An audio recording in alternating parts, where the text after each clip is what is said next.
আসসালামু আলাইকুম। আজকে আমি নরম তুলতুলে রসে ভরা পিঠা বানিয়ে দেখাবো। চালের গুঁড়া দিয়ে এই পিঠা খেতে কিন্তু দারুণ টেস্টি হয়। আশা করছি আপনাদেরও ভালো লাগবে। তাহলে চলুন দেখে নিই।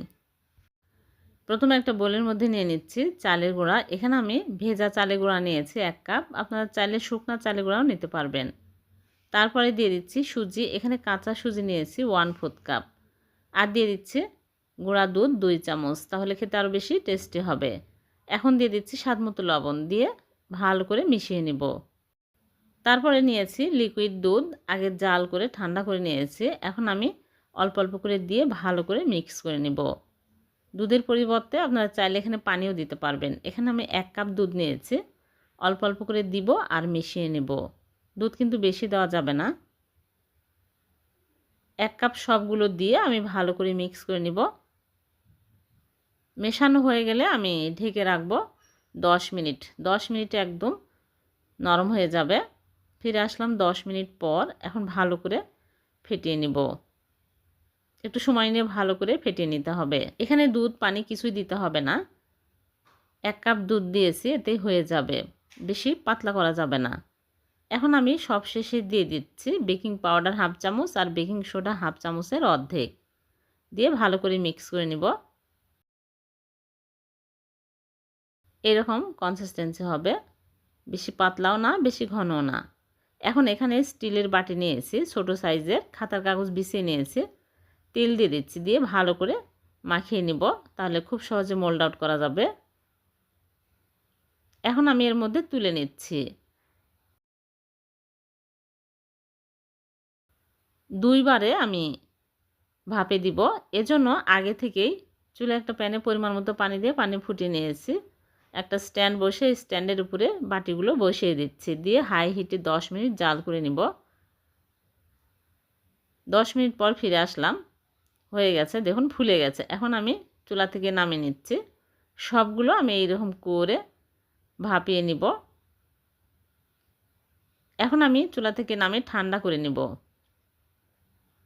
ঠান্ডা হয়ে গেলে মোল্ড আউট করে নিচ্ছে। খুব সহজে মোল্ড আউট হয়ে গেল। এখন কাগজগুলো তুলে ফেলে দিচ্ছি। সবগুলো আমি মোল্ড আউট করে নিয়েছি। এখন একটা কাঠি নিয়েছি, কাঠি দিয়ে এরকম করে ফুটো করে দিব। তাহলে খুব সহজে এর মধ্যে মালাই ঢুকবে আর নরম তুলতুলেও হবে, খেতে ভালো লাগবে। অনেক নরম তুলতুলে হয়েছে পিঠাগুলো।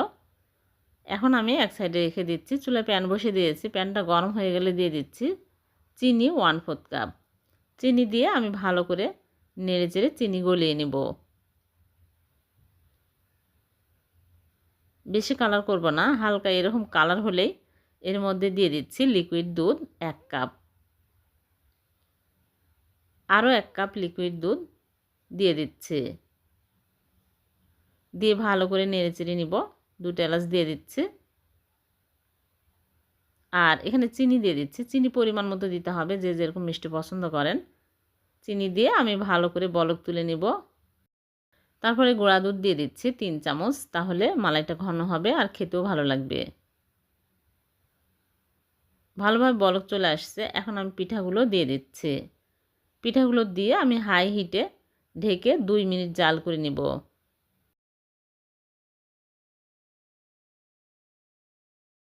2 মিনিট পর আমি ঢাকনা খুলে নেড়েচেড়ে চুলা থেকে নামিয়ে নিচ্ছি।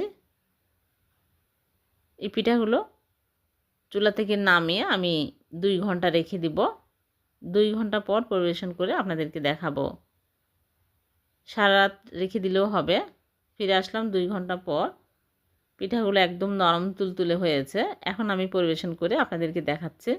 অনেক টেস্টি হয়, এভাবে বানিয়ে দেখবেন। আর একটা কেটেও দেখাচ্ছি।